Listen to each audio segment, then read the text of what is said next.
I was at the talks at Oak Grove, and afterwards I was walking out. I must have been going to try to find a bus or something. And Mary Zimbalist saw me and remembered having met me the year before at Brockwood, and said, asked me if I was Ray McCoy. And, you're going to Brockwood, to India to teach. And I said yes, and she said, would you like to meet with Mr. Krishnamurti? And I said, well, if he is available, yes, of course. And I said, well, why don't we ask him? So he was walking a few steps behind, so she turned and spoke to him and asked him when he would like to see me, and arranged. I think it was the next day I was supposed to go. And as I said, so the next day, no transportation, no public transportation or taxi cabs in Ojai. So I walked from the middle of Ojai to Pine Cottage, very, very hot and sweaty, very uncomfortable, feeling very self-conscious about being sweaty. Found the front door of the Mary's house, and knocked, and Kay, I heard a voice, over here, sir, over here. So he came around and opened the door and took me into his little, the original Pine Cottage. I don't know what the original configuration was. My understanding was that it had been just one room, very tiny. But by this time, there was sort of a sitting room in the front with the porch out in front, and his bedroom and so on must have been behind. So we sat in this nice white, very quiet sitting room, and he said, so you're going to India? And I said, yes, I've been invited. And he said, what do you know about India? And I said, nothing at all. And he proceeded to tell me in very graphic terms how awful it was.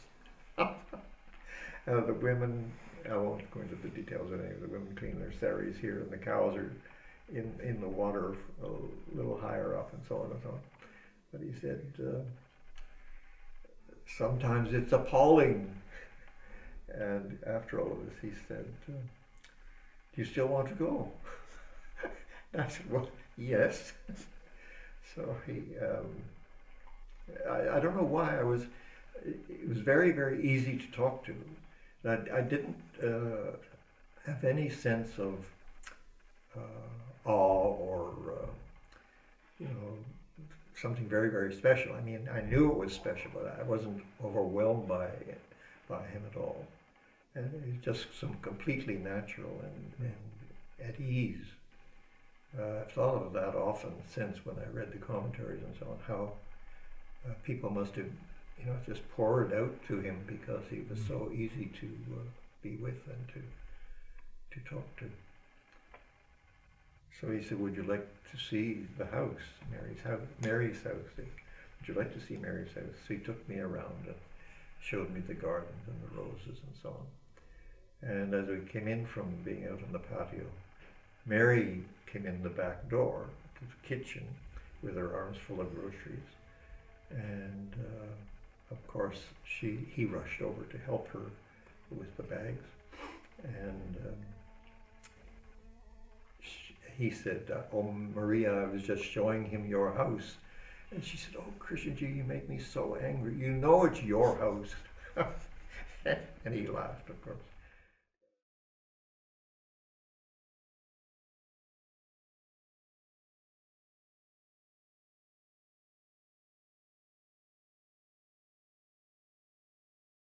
Yes, I had made an appointment and talked to him briefly about what had happened at Wolf Lake. And he said, so what are you going to do next? And I said, well, I'll apply to Brockwood and see if I can teach there. And he said, that's the idea, go to Brockwood. What happened next? Well, I applied and I was accepted. And I came. And I can't remember exactly when it was. I think it must have been somewhere between 80 and 81. And I'm pretty sure I went to Sonnon that summer with the crew to the talk in the tent and so on, and took the audio equipment, and that was the beginning of my life at Brockwood.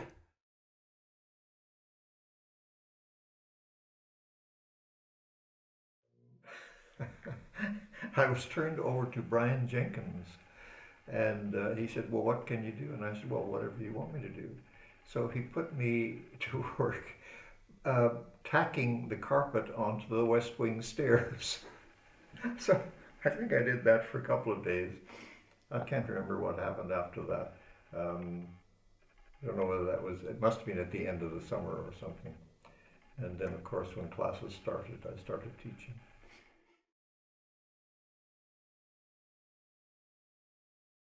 Oh, yes, very, very different. I mean, first of all, a whole group of people, very, very dedicated. You know, Gary, Christina, Rama, all of these people were here. And the atmosphere, of course, because Krishnamurti came 2 or 3 times a year, that was always in the air. And the teaching, I mean, the very small classes, of course, not the big classes that I had had in India, very small classes, very sort of almost made up courses. I can't remember what I taught at first. I think, well, we had the team taught subject at that time, the global courses that Wendy put together, Wendy and Steve, I guess, put together. One Earth, One Man, and Modern Movement. And they were team taught, so I was part of a couple of those with Scott at one point and with Steve and Wendy. And then all sorts of things that I was teaching, or whatever seemed to come up. But I never did get asked to teach English as a second language, which is what I had taken a special diploma in. So I taught humanities, geography, history, a little bit of philosophy.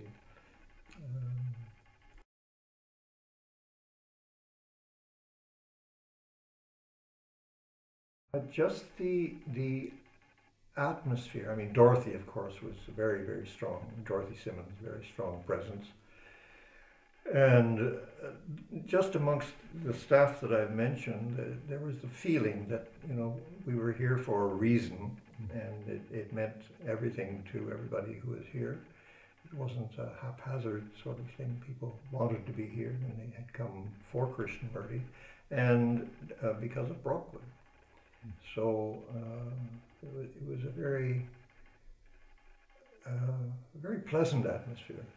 People worked long hours. I mean, early in the morning till at night. Because people felt they were on duty all the time. If you were a floor person, of course, you're looking after students at night, and did rota and all the cleaning up and so on during the day. So people were very, very busy. Lots of dialogues, of course. I don't think there were as many meetings as there are now. When Krishnamurti was here, of course, he would meet with the staff at least once a week, and usually with the students by themselves once a week. And then on weekends, visitors would come, and he would meet with the students and staff together, and whatever visitors came, of course, around that time. People like David Bohm, Rita Zambezi, and so on were coming.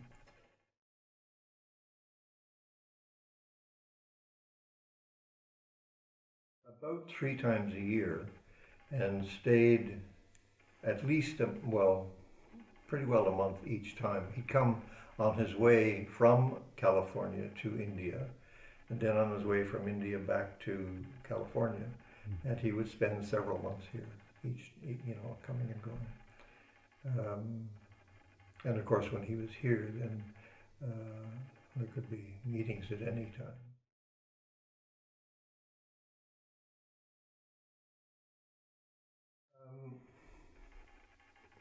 I think people were more alert. I mean, he was here. He ate lunch every day in the dining room. Visitors came and he talked to them there. But you knew he was there, and he talked to the staff, of course, at the lunch table. He often wandered into the kitchen to see what was happening.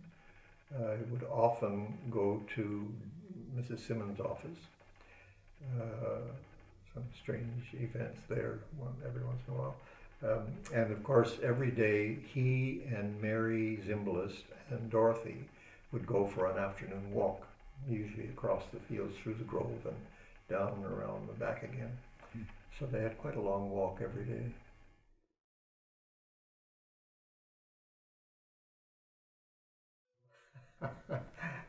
Dorothy had, well, there were two dogs in the school.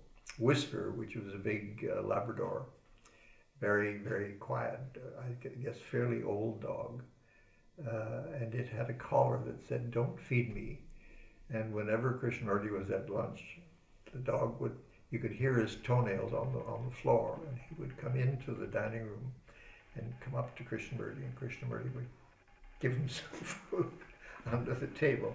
But there was another dog called Kip, I think, and it was a border terrier of some sort, but it had been raised by Dorothy's son, Guy, and I think he had trained it to be a guard dog. So, and Dorothy kept it in her office, and often it would be under the desk. So one day, Krishnamurti went to see Mrs. Simmons, and there was nobody there, and I guess he started to open the door, and the dog flew at the door, you know, right up against the door. And Krishnamurti said, "Hey, Kip, are you yelling at me?" So there were things like that.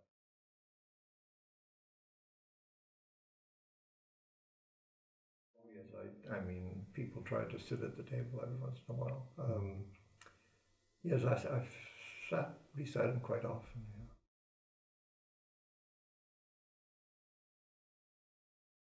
Well, I got told off a few times. I made, I remember particularly making some disparaging remarks about theosophy and so on and so on. And he grabbed my, you know, he's sitting, he was there and I was here, and he grabbed my arm and he said, "Sir, you don't know what you're talking about. They just got it wrong. They personified everything. They just got it wrong, but you don't know what you're talking about." A couple of things like that. Oh, some interesting things. I, for some reason or other, the subject of the early books from the theosophical days came up, and I said, I mentioned some of the title, and I said, "The Pool of Wisdom." And he said, "Oh yes, that polluted pool." Another time I was asking him about education, no, not education as service, which was a pamphlet. And I said, "Isn't that the first book you wrote about education when you were very young?" He said, "I didn't write it, Arundel wrote it." But it's still attributed to him. Little things like that, I remember.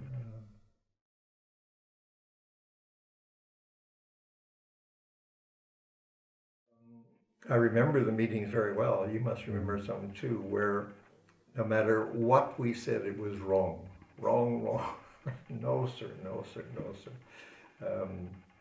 Remember one day, Giselle came, and she had very carefully prepared a question. She had sat up the night before, and she said, "Krishnamurti, I have I think she probably called him Mr. Krishnamurti. I have a question that I've been thinking." I can't remember what the question was, but he said, "Oh yes." And of course he didn't answer the question at all. He went into something that seemed unrelated, but of course eventually came back to what she had asked.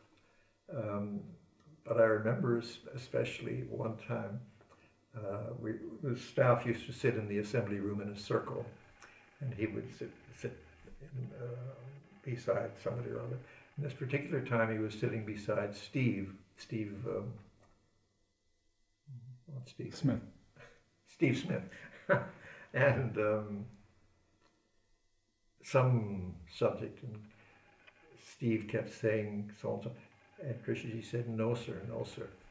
And it kept, and so Steve was trying to get to the point of something, and Krishnamurti just kept saying, "No, sir, no, sir."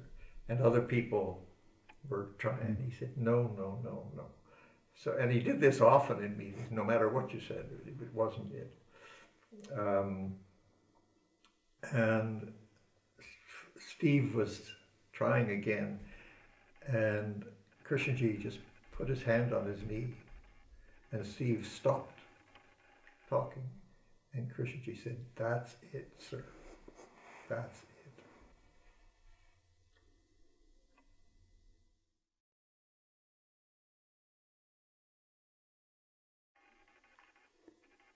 I don't know. I at first I thought, well, he's playing a game. He's just keeping us alert and moving and so on. But he was very particular about the use of words, as you know, and we weren't. Of course, we would say all sorts of things, and I think often he was saying no to the question, that the question was wrong, or the way we were phrasing it was wrong. But I mean, so many of his points, until you saw them, were difficult, like fragmentation and wholeness, that sort of thing.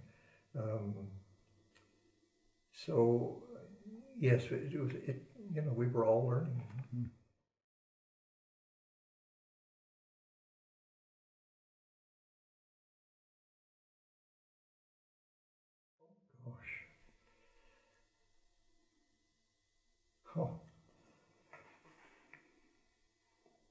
Oh, definitely unique.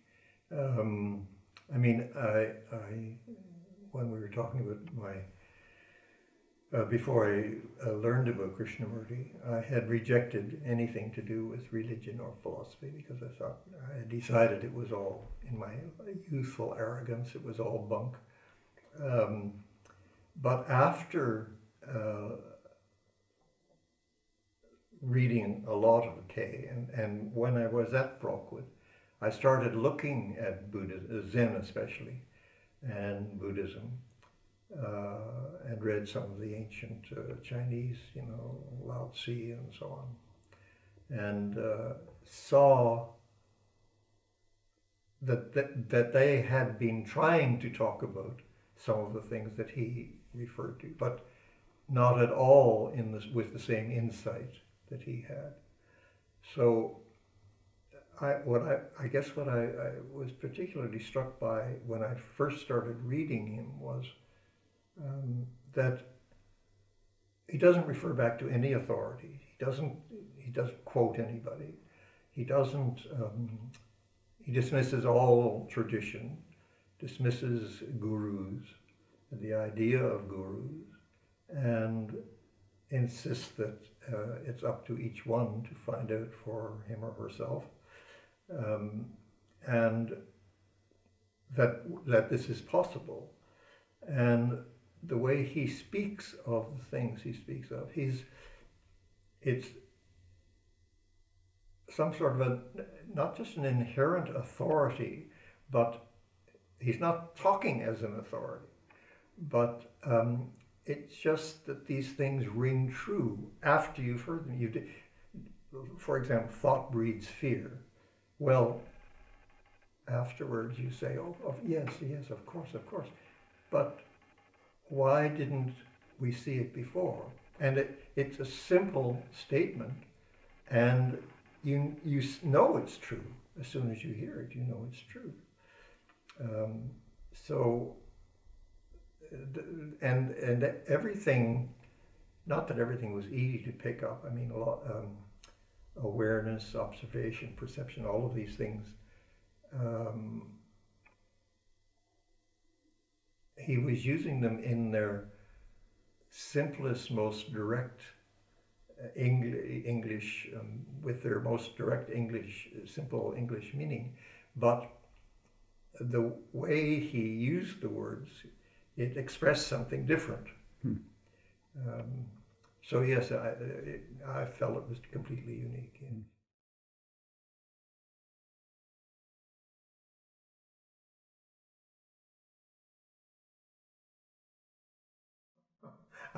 I have no idea.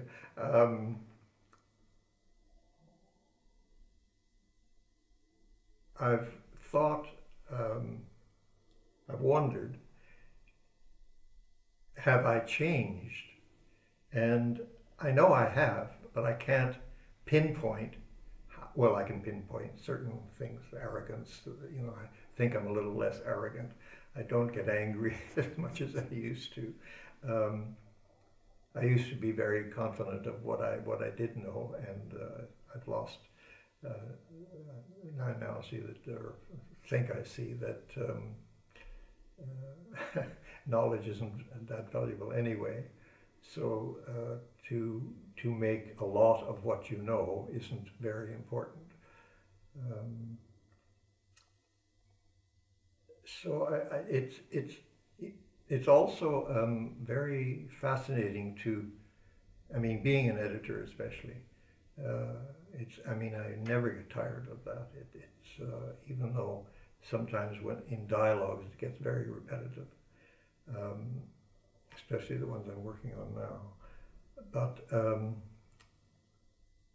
you see things freshly at different times, and you come across things that you thought you knew what it meant, but now you see it differently, and you're seeing the same thing, but you're seeing it more deeply somehow. It's not that it's more true, but it's more. It resonates with other things. It just fits somehow. So I guess there is some increase in understanding over time. Yes.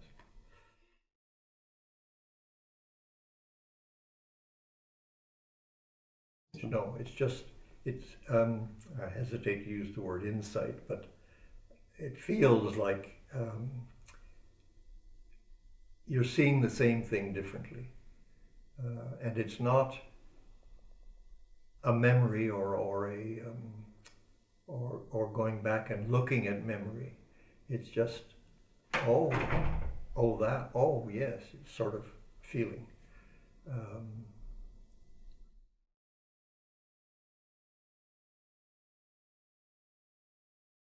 Oh gosh, no.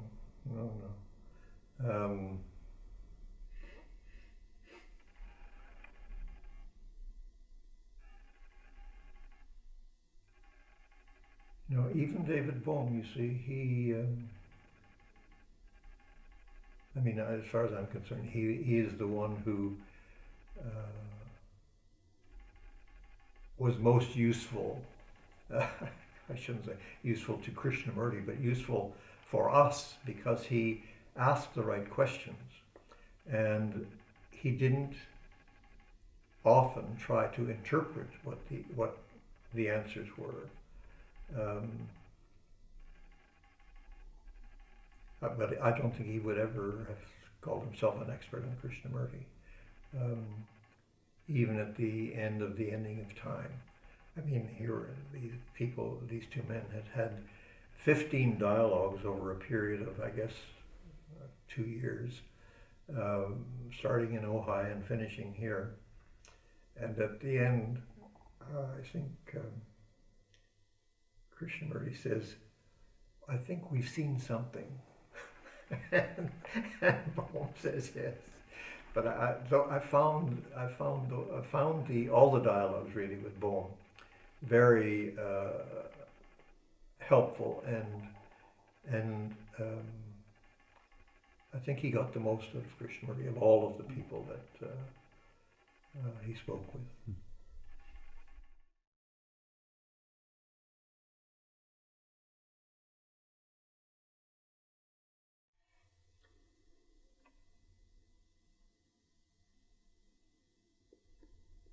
Well, I mean,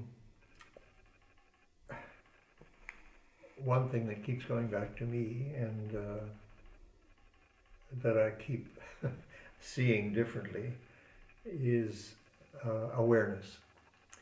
And he gave one talk I don't know if there was more than one talk, but he visited Toronto once. And at one of the meetings, or the only meeting perhaps, this was in 1926, I think, very early on anyway. And a lady asked him, what is the central core of your teaching? And he said, just be aware. So I think that this is a really key thing in our school, in education generally, that would change education. And I think that it was, well, I'll only talk about Brockwood.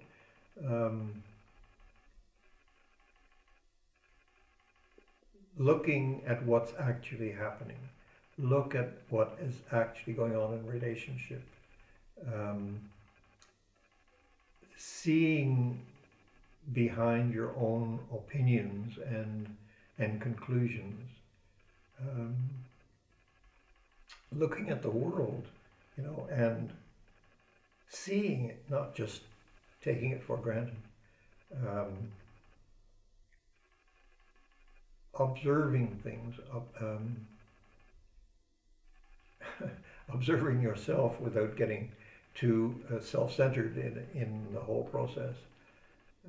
So I think that this is the central, to me it's the central thing of his teaching, that be aware of your thoughts, be aware of your behavior, be aware of your relationships with other people. And it's not easy. It sounds that, just pay attention. Well, you know how many distractions there are in a day.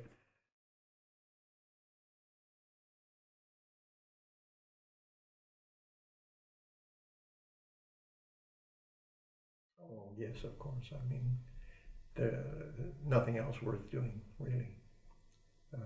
Oh, absolutely. Yeah. Yes. Yes, and even, I shouldn't say even, in the school, we're very critical of the place and of each other sometimes. That doesn't mean that something isn't happening here. There is something special here, definitely something special here.